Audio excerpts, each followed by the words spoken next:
주의 날이 임하기까지. 베드로 후서 3장 8절에서 13절 말씀입니다. 사랑하는 자들아, 주께는 하루가 천년 같고 천년이 하루 같다는 이 한 가지를 잊지 말라. 주의 약속은 어떤 이들이 더디다고 생각하는 것 같이 더딘 것이 아니라 오직 주께서는 너희를 대하여 오래 참으사 아무도 멸망하지 아니하고 다 회개하기에 이르기를 원하시느니라. 그러나 주의 날이 도둑같이 오리니 그날에는 하늘이 큰 소리로 떠나가고 물질이 뜨거운 불에 풀어지고 땅과 그 중에 있는 모든 일이 드러나리로다. 이 모든 것이 이렇게 풀어지리니 너희가 어떠한 사람이 되어야 마땅하냐? 거룩한 행실과 경건함으로 하나님의 날이 임하기를 바라보고 간절히 사모하라.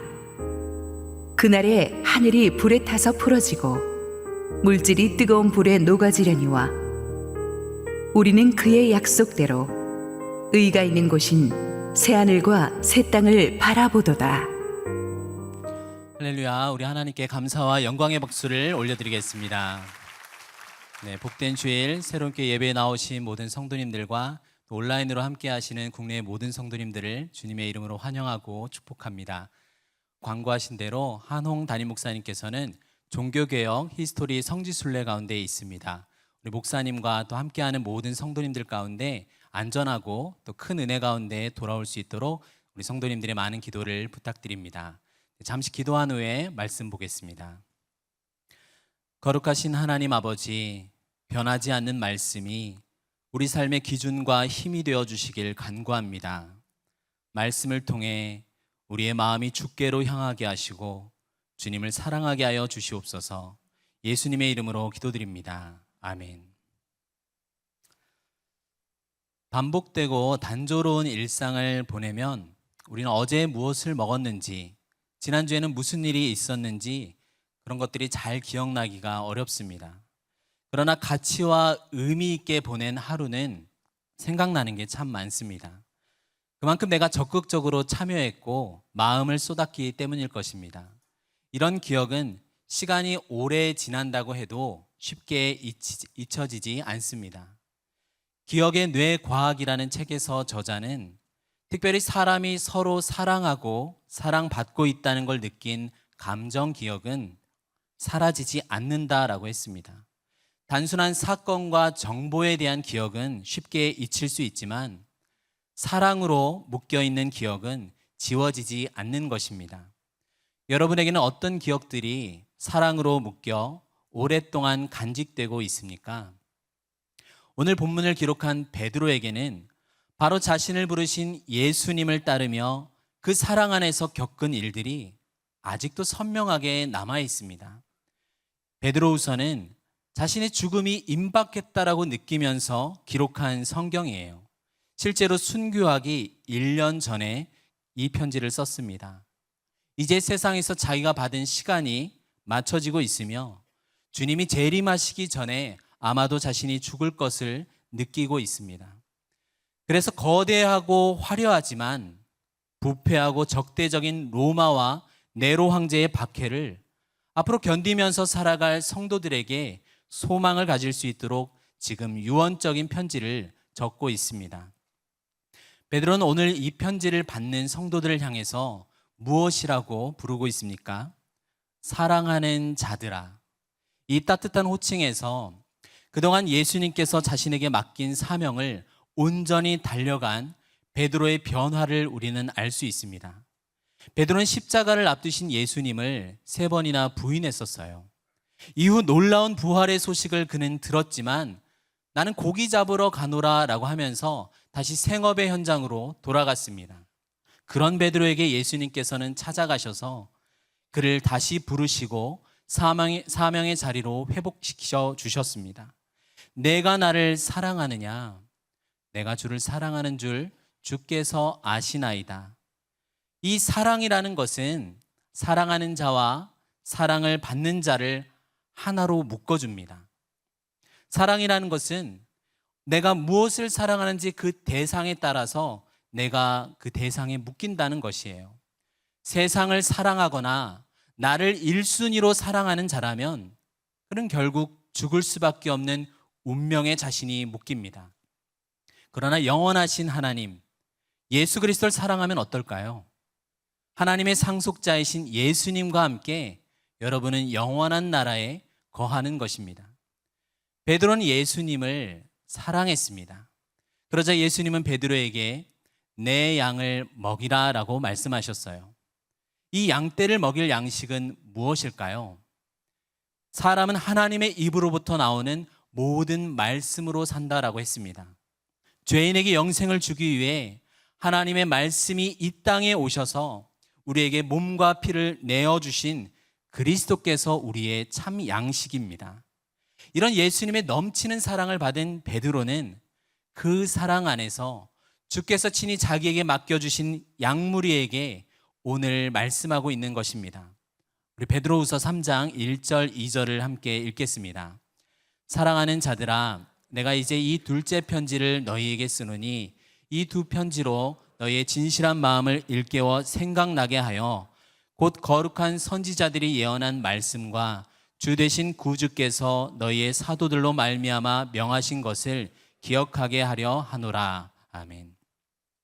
여기에 베드로 사도가 편지를 쓴 목적이 담겨 있습니다. 그것은 너희로 생각나게 하고 기억하게 하기 위해서입니다. 무엇을 생각하고 기억해야 할까요? 구약의 선지자들이 예언한 말씀과 주께서 사도들을 통해 명하신 말씀입니다. 왜냐하면 예언의 말씀과 주님께서 다시 오시겠다라는 주님의 약속을 조롱하고 부인하는 거짓 선생들이 이제 성도들 가운데 나타났기 때문입니다. 자기 마음대로 이 세상을 살아가고 싶은 자들에게 종말이 있고 심판이 있다라는 말은 굉장히 거추장스럽겠지요.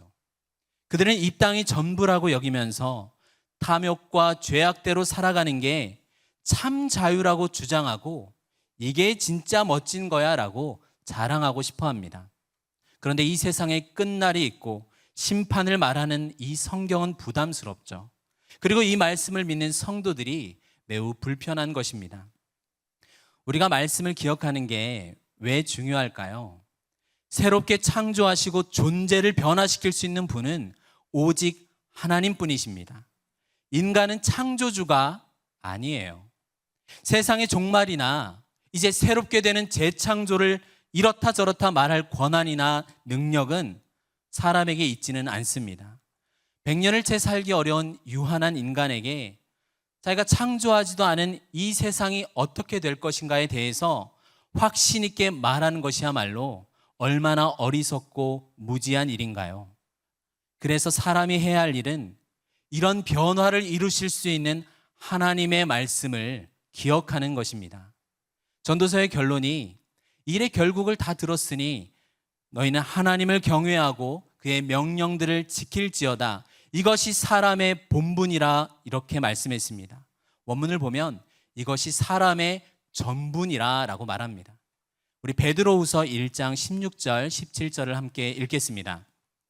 우리 주 예수 그리스도의 능력과 강림하심을 너희에게 알게 한 것이 교묘히 만든 이야기를 따른 것이 아니요 우리는 그의 크신 위엄을 친히 본 자라. 지극히 큰 영광 중에서 이러한 소리가 그에게 나기를 이는 내 사랑하는 아들이요 내 기뻐하는 자라 하실 때 그가 하나님 아버지께 존귀와 영광을 받으셨느니라. 앞서서 베드로는 이런 거짓 교사들의 조롱 앞에 그리스도의 능력과 강림하심이 확실하다는 증거를 자신이 경험한 사건 하나를 대표로 들었습니다. 그것은 바로 변화산 사건입니다. 그런데 이 강림이라는 단어는 재림을 나타내는 성경의 전문 용어입니다.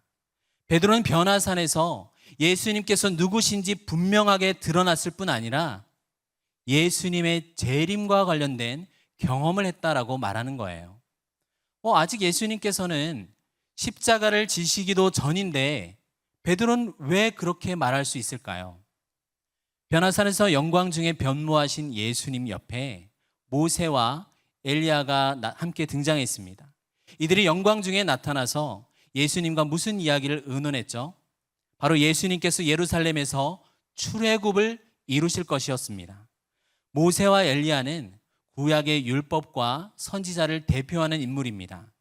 특별히 모세는 출애굽한 이스라엘이 하나님과 언약을 맺은 것을 나타내었고, 엘리야는 그 언약이 이스라엘의 배도와 불순종으로 말미암아 파기되었음을 나타냅니다. 그러나 이제 예수님은 자신이 예루살렘에서 고난받고 십자가에서 죽고 부활로 말미암아서 이 구약에 파기되었던 언약을 새롭게 완성하실 사역을 이들과 의논하신 것이에요. 그리고 예수님께서는 모세와 엘리야와 함께 구름 속으로 들어가는 것을 제자들이 보았습니다.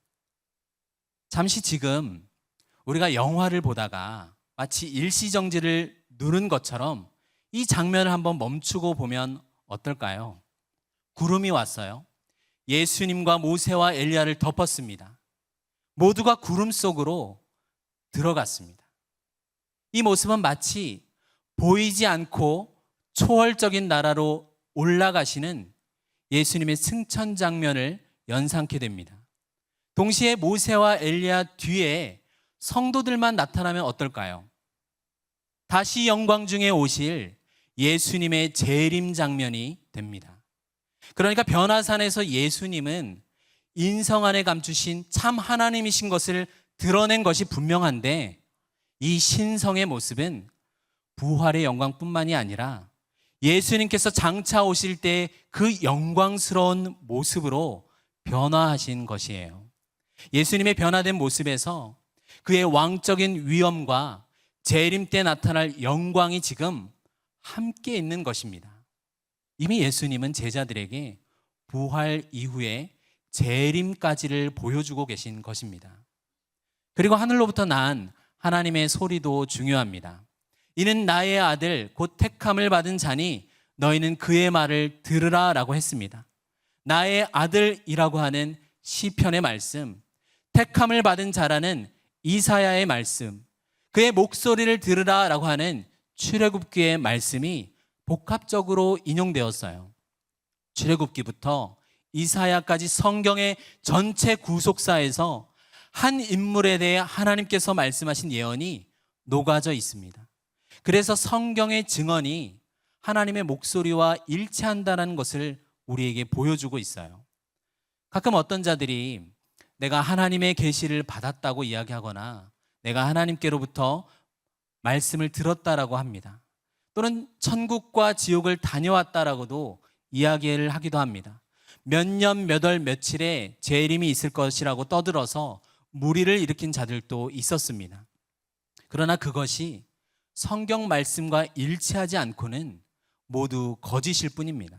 그래서 베드로는 너희가 말씀을 기억해라 라고 하면서 심지어 변화산에서 내가 놀랍게 경험한 이것보다도 더 확실한 증거가 바로 성경의 말씀이다라고 이야기합니다. 자신이 눈으로 보고 귀로 들은 것보다 더 확실한 것이 바로 예언의 말씀이라고 했습니다. 즉 성령의 감동하심을 입은 선지자들이 하나님으로부터 받아 전한 계시와 주님께서 사도들을 통해서 전한 말씀이 지금 너희에게 있으니 너희는 이것에 관심을 기울이라 라고 했습니다. 사랑하는 성도 여러분, 여러분의 성경 읽기와 묵상은 어떠하십니까? 기록된 성경의 말씀을 따라 생각하고 말씀이 주는 이해와 관점에 따라 나의 생각과 마음을 무장하고 있습니까? 그렇지 않으면 이 땅의 역사가 마지막에 가까우면 가까울수록 거룩한 것을 비웃고 주님이 다시 오신다는 약속을 조롱하는 자들의 말에 나도 모르게 수긍하고 거짓 가르침에 휩쓸릴 수가 있습니다. 그리고 성경의 약속이 나와는 아무 상관이 없는 채 결국엔 이 세상도 사랑하고 하나님도 사랑하는 미지근한 그리스도인이 되는 것입니다. 영원 속에 우리의 마음을 두지 못하는 것이에요. 베드로가 경험한 변화산 사건과 연결하여 그리스도의 능력과 강림하심을 보여주는 사건이 또 있습니다. 그것은 부활하신 예수님께서 40일 동안 하나님 나라에 대한 말씀을 하시고 나서 승천하실 때입니다. 예수님께서 하늘로 올라가실 때 구름이 모여 주님을 가리어 보이지 않게 되었습니다. 조금 전까지는 눈에 보이는 이 세상에 계셨는데 구름 가운데 올라가고 계속 올라가다가 어느 순간 보이지 않는 초월 세계로 가신 것이에요. 그러자 그때 나타난 천사가 제자들에게 말했습니다. 어찌하여 너희는 서서 하늘을 쳐다보느냐? 너희 가운데서 하늘로 올려지신 예수는 하늘로 가심을 본 그대로 오시리라. 제자들이 무엇을 목격한 것입니까?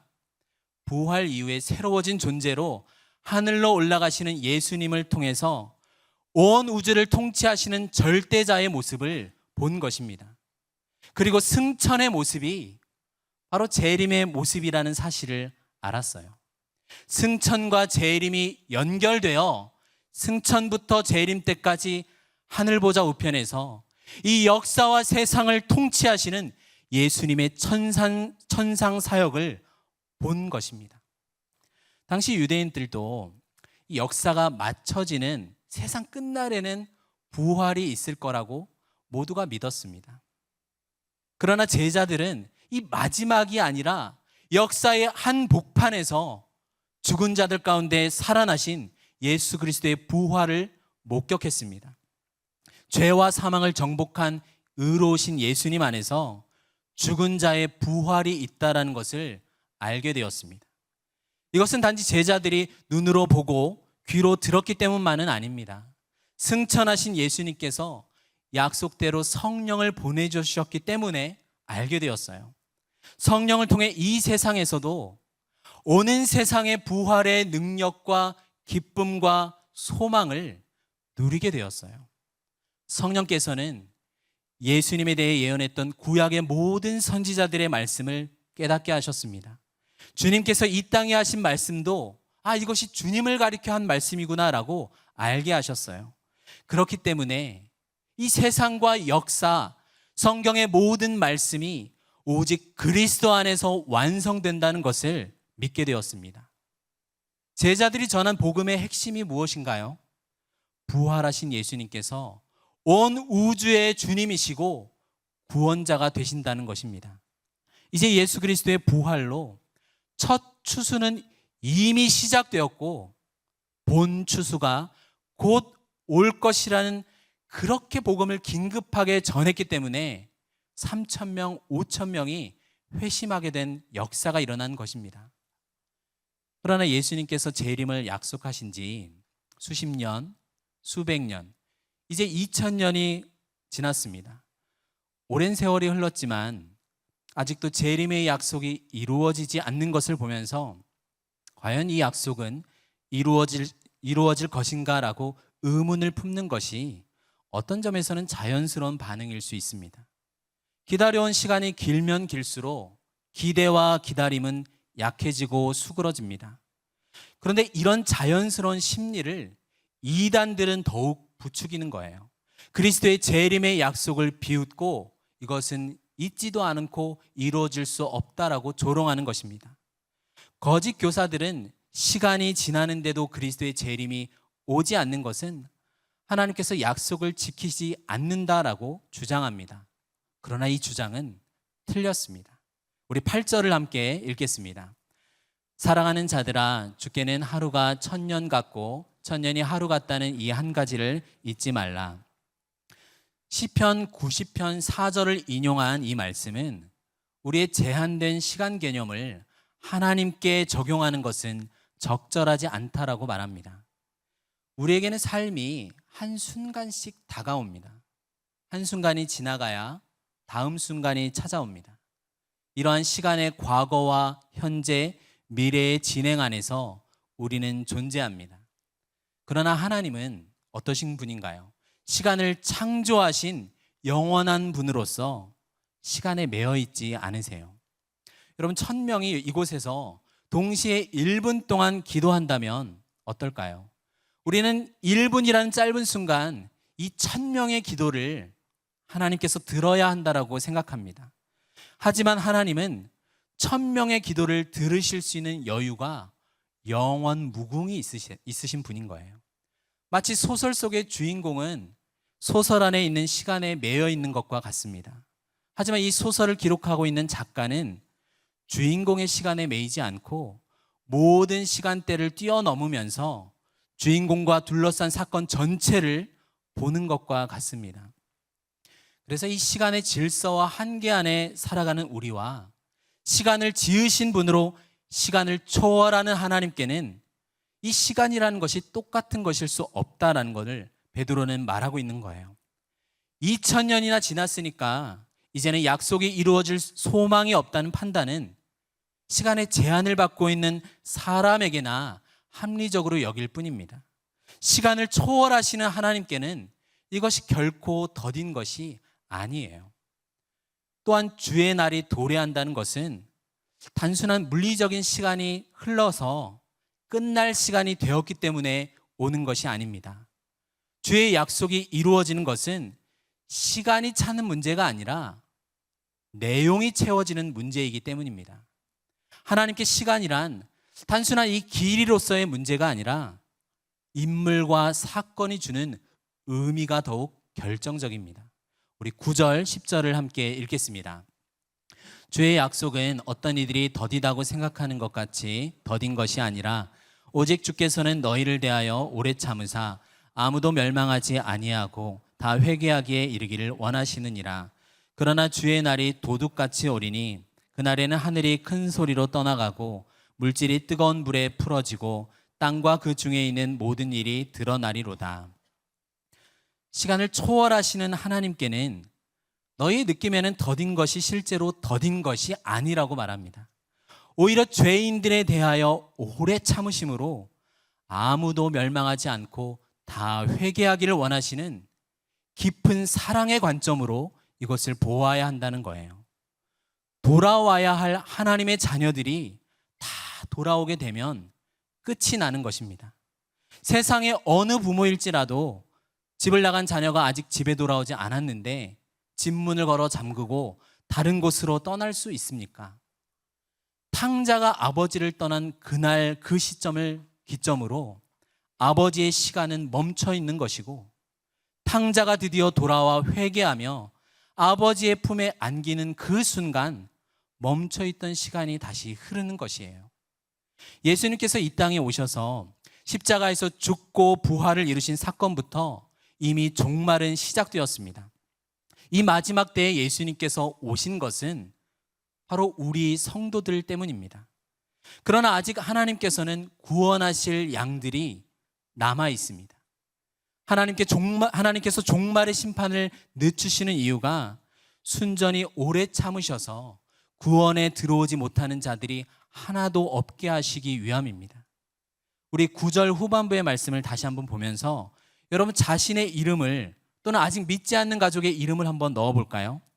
오직 주께서는 나를 대하여 오래 참으사 내가 멸망하지 아니하고 내가 회개하기에 이르기를 원하시느니라. 하나님께서는 아무도 멸망하지 않고 다 회개하기에 이르기를 원하시지만 마침내 주의 날은 도둑같이 올 것입니다. 여러분 도둑이 오늘 내가 몇 시에 찾아갈 거니까 준비해라 라고 하는 경우가 있나요? 그런 경우는 없습니다. 그것처럼 사람들이 이런저런 계산을 해서 언제쯤 주님이 오시겠구나 하는 것은 불가능하다라는 것입니다. 노아 때의 홍수 심판 때도 그랬습니다. 자신들의 정욕과 욕심대로 시집가고 장가가고 세상의 일에 몰두하는 자들에게 심판의 날은 도적같이 찾아왔습니다. 그날에 하늘이 떠나가고 물질이 불에 풀어질 것이라고 오늘 본문은 말하고 있습니다. 결국 말씀을 부인하고 약속을 조롱했던 거짓 교사들은 스스로 최후 심판의 불을 자기에게 불러오는 것과 마찬가지입니다. 그날에는 이 땅에서 행하여진 모든 일들이 우리 하나님 앞에 낱낱이 드러나게 될 것입니다. 그러면 성도는 어떻게 살아야 할까요? 우리 베드로후서 3장 11절부터 13절까지 읽겠습니다. 이 모든 것이 이렇게 풀어지리니 너희가 어떠한 사람이 되어야 마땅하냐? 거룩한 행실과 경건함으로 하나님의 날이 임하기를 바라보고 간절히 사모하라. 그날에 하늘이 불에 타서 풀어지고 물질이 뜨거운 불에 녹아지려니와 우리는 그의 약속대로 의가 있는 곳인 새 하늘과 새 땅을 바라보도다. 아멘. 제가 예전에 초인종 의인이라고 불리는 안치범 씨에 대한 뉴스를 본 적이 있습니다. 2016년 9월 9일 새벽 4시경에 마포구에 있는 21개의 원룸이 있는 5층 건물에서 방화로 인한 불이 났습니다. 이때 건물에 불이 붙은 것을 보고 이 안치범 씨는 새벽에 나와서 바로 119에 신고를 했어요. 그리고 나서 연기가 가득 찬 건물로 다시 홀로 뛰어들어갔습니다. 집집마다 벨을 누르면서 불이 났어요 라고 외칩니다. 그 소식을 듣고 새벽에 자고 있던 사람들은 초인종 소리가 들리고 외치는 소리에 듣고 모두가 나와서 한 사람도 다치지 않고 무사했습니다. 그러나 정작 안치범 씨 본인은 연기에 질식해서 5층 계단에 쓰러지고 말았습니다. 급히 병원으로 이송되었지만 약 열흘 후에 그는 28살의 나이로 숨을 거두었습니다. 당시 그의 손은 뜨겁게 달아오는 문들을 두드리느라 아주 심한 화상을 입은 상태였다라고 합니다. 근데 이 청년 안치범 씨는 생전에 성우를 꿈꾸는 청년이었습니다. 혼자 성우 학원에 다니기 위해서 몇 달 전에 그 원룸에 이사를 간 거였어요. 그리고 마침 숨진 당일이 성우 입사 시험 접수 마감일이었고 그는 응모를 한 상태였습니다. 나중에 이 소식을 들은 한국 성우협회에서 그에게 명예성우직을 주었는데 한국 성우 역사상 최초였습니다. 화제 가운데 그는 자신이 직업으로 삼고 이 세상에서 이것을 갖고 살으려고 했던 그 목소리를 다른 이의 생명을 살리는 가장 고귀한 일에 선택하고 사용했습니다.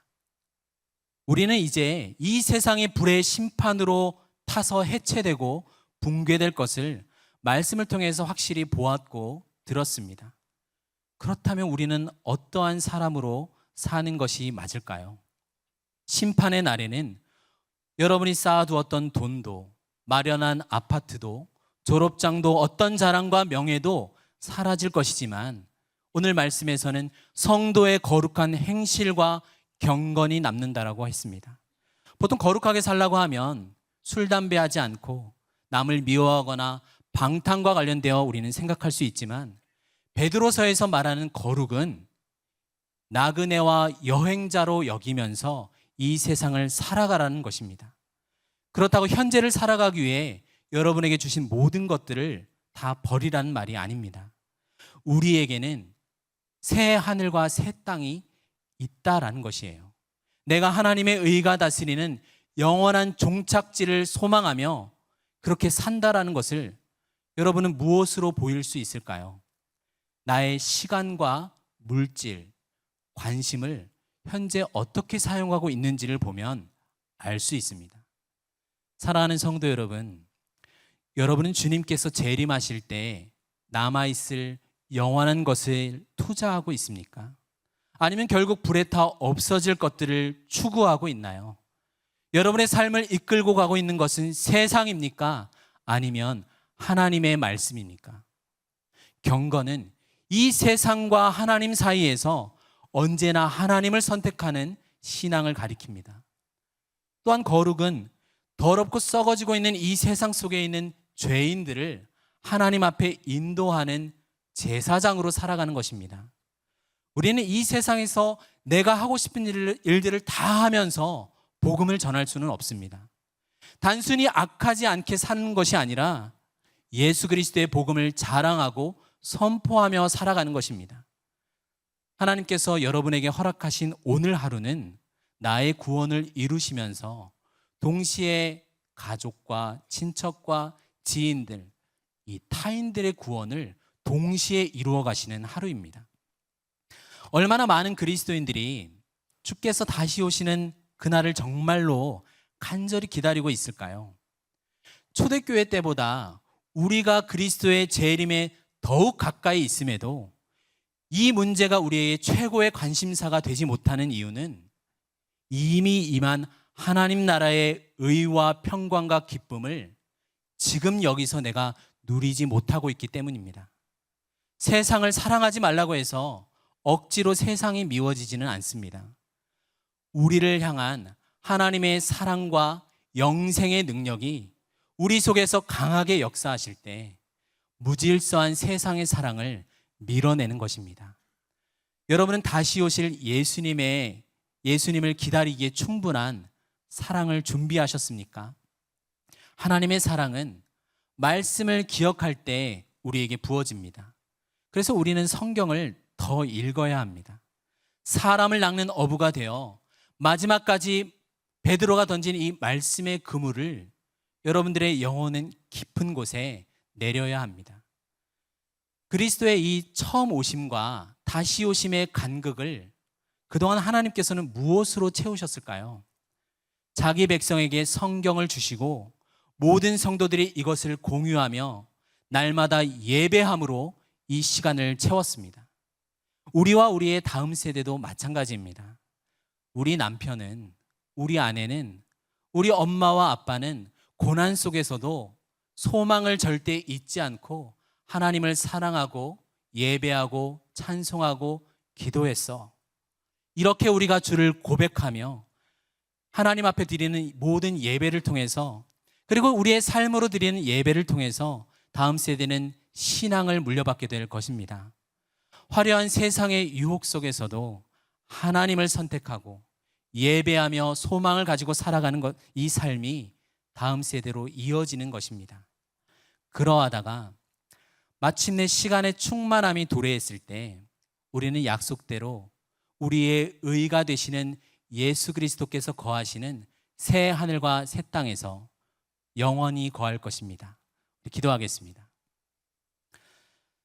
하나님 아버지, 영원하신 그리스도께서 이 땅에 오셔서 시간 속에서 걸려있는 우리 죄와 죽음의 질병을 십자가의 보혈로 고쳐주시고 살려주신 그 무한한 사랑에 감사드립니다. 이제 우리는 세상이 아닌 하나님을 사랑하며 말씀을 기억하고 예배하는 것으로 주님의 다시 오심을 기다리게 하여 주시옵소서. 예수님의 이름으로 기도드립니다. 아멘.